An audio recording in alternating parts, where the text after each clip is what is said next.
Quality কমাবো। হ্যাঁ, তো বাংলাদেশ চীন মৈত্রী সম্মেলন কেন্দ্রে জাতীয় এসডিজি রিপোর্ট ভিএনআর 2025 নিয়ে আলোচনায় নিজেদের নানা চ্যালেঞ্জ ও পরামর্শ তুলে ধরেন ব্যক্তি খাতের উদ্যোক্তারা।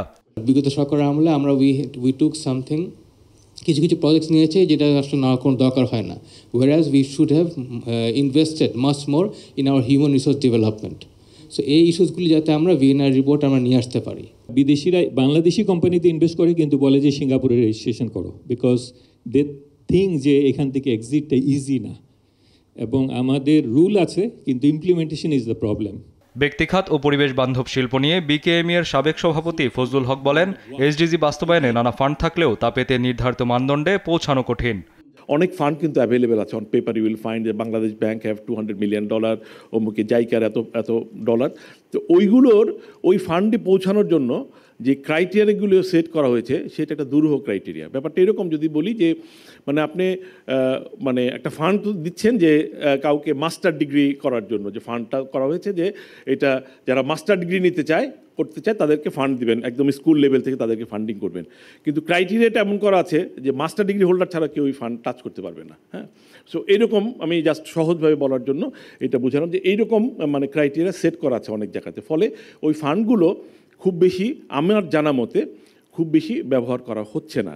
সো আবার যারা মানে তাদের যুক্তি হলো এটা যদি তারা একটু সহজ করে তাহলে এই ফান্ড আবার লুটপাট হয়ে যেতে পারে আমাদের বাংলাদেশের কনটেক্সটে, সেইটারও একটা মানে যৌক্তিকতা আছে। সো মাঝখানে কিছু একটা করা যায় কিনা সেই বিষয়ে যারা মানে বিগত সময়ে ভিএনআর রিপোর্টে সরকারের হস্তক্ষেপের কথা উল্লেখ করে দেবপ্রিয় ভট্টাচার্য বলেন, বিভিন্ন ব্যবসায়ী সংগঠন মুখে টেকসই উন্নয়নের কথা বললেও দুর্নীতিতে তারাই জড়িত ছিল, তাই ব্যক্তি খাতে সৎ উদ্যোক্তা ও জবাবদিহিতা জরুরি বলে জানান তিনি। প্রতিযোগিতামূলক বাজার অর্থনীতি গড়তে হলে তাহলে একই রকমভাবে সৎ উদ্যোক্তা এবং একই রকমভাবে সৎ উদ্যোক্তাদের প্রতিষ্ঠান দরকার। যতগুলো চেম্বার অফ কমার্স ছিল গত সময়কালে, তারা কি তাদের দায়িত্ব পালন করেছে কিনা? সেখানে তো দেশের ভিতরে নির্বাচন হয়নি, এই প্রতিষ্ঠানগুলোর ভিতরেও নির্বাচন হয়নি। যেখানে নির্বাচন নাই, যেখানে প্রতিযোগিতা নাই, সেখানে আমি টেকসই উন্নয়ন করব, এইটা তো হবে না। সেহেতু ওই প্রতিষ্ঠানগুলো নেতৃত্বের ভিতরে ছিল, তারা দুর্নীতি করেছেন, আবার একই সাথে যখন তারা টেকসই উন্নয়নের কথা বলেছেন, এটা তো খুবই, ইংরেজিতে হলো বলে, বাংলায় কি হয়, ফাঁকা বুলির মতো শোনা গেছে। দেশে সবুজ শিল্পায়নে অর্জন থাকলেও তার স্বীকৃতি নেই বলে আক্ষেপ জানান ব্যবসায়ী প্রতিনিধিরা। টেকসই উন্নয়ন লক্ষ্যমাত্রা অর্জনে সরকার ও ব্যক্তি খাতের সমন্বয়ের তাগিদ দেন বিশেষজ্ঞরা।